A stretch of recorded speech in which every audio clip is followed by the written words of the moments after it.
Bhadradri temple సిటీలో belt షాపుల దందాపై సాక్షి ప్రసారం చేసిన కథనాలకు ఎక్సైజ్ శాఖ స్పందించింది. ఆలయ పరిసరాల్లో అక్రమంగా మద్యం విక్రయిస్తే సహించేది లేదని స్పష్టం చేసింది. బెల్ట్ షాపుల నిర్వాహకులపై బైండోవర్ కేసులు నమోదు చేస్తున్నామని తెలిపింది. పుణ్యక్షేత్ర పవిత్రతను కాపాడేందుకు స్థానిక పోలీసులతో కలిసి ప్రత్యేక చర్యలు చేపడుతున్నట్టు అధికారులు వెల్లడించారు. దక్షిణ అయోధ్యగా పేరుగాంచిన భద్రాద్రి రామయ్య సన్నిధిలో బెల్టు షాపులు విచ్చలవిడిగా కొనసాగుతున్నాయి. ఆలయ పరిసరాలు, మాడ వీధులు, భక్తులు నివసించే కాలనీల్లో సైతం అక్రమ మద్యం విక్రయాలు జరుగుతున్నాయని స్థానికులు ఆందోళన వ్యక్తం చేస్తున్నారు. పుణ్యక్షేత్ర పవిత్రతకు భంగం కలుగుతోందంటూ భక్తులు, స్థానికులు తీవ్ర అభ్యంతరం వ్యక్తం చేస్తున్నారు. ఉదయం నుంచి అర్ధరాత్రి వరకు యథేచ్ఛగా సాగుతున్న బెల్టు షాపుల దందాతో స్థానిక మహిళలు, విద్యార్థులు తీవ్ర ఇబ్బందులు ఎదుర్కొంటున్నారు. తాగుబోతుల గొడవలతో కాలనీల్లో ప్రశాంతత కరువైందని వాపోతున్నారు. బెల్టు షాపుల ఆగడాలను అడ్డుకునేందుకు మహిళా సంఘాలు, కాలనీ వాసులు స్వచ్ఛందంగా ముందుకొచ్చి తమ ప్రాంతాల్లో వాటిని అనుమతించబోమని తీర్మానాలు చేశారు. భద్రాద్రి పరిసర ప్రాంతాల్లో బెల్టు షాపులతో ఎదురవుతున్న సమస్యలపై స్థానికులు సాక్షి టీవీని ఆశ్రయించగా వరుస కథనాలు ప్రసారం చేసింది.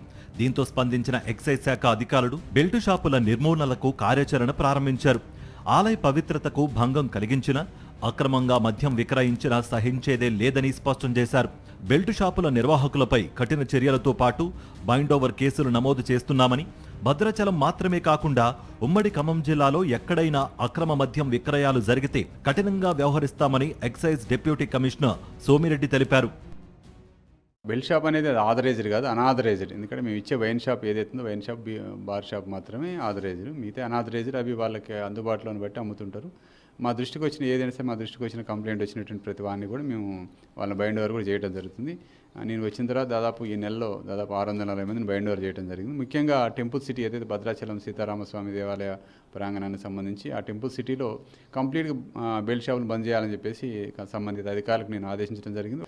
ఎందుకంటే అరాచక శక్తులు, అసాంఘిక కార్యక్రమాలు నిలవైనటువంటి ప్లేస్లో అది ప్లేస్ కాదు, అది చాలా పవిత్రమైన ప్లేస్ కాబట్టి అక్కడ చాలా స్ట్రిక్ట్గా ఆఫీసర్స్కి చెప్పడం జరిగింది. అన్ని బెల్ట్ షాపులు కూడా రిమూవ్ చేయడం జరుగుతుంది.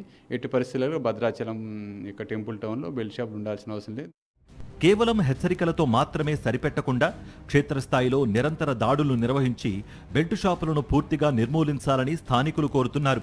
భద్రాద్రి పుణ్యక్షేత్ర పవిత్రతను కాపాడుతూ టెంపుల్ సిటీని బెల్టు షాపుల రహిత ప్రాంతంగా మార్చాలని విజ్ఞప్తి చేస్తున్నారు. మరిన్ని అప్డేట్స్ కోసం ఛానల్ను సబ్స్క్రైబ్ చేయండి. నోటిఫికేషన్స్ కోసం బెల్ ఐకాన్ పై క్లిక్ చేయండి.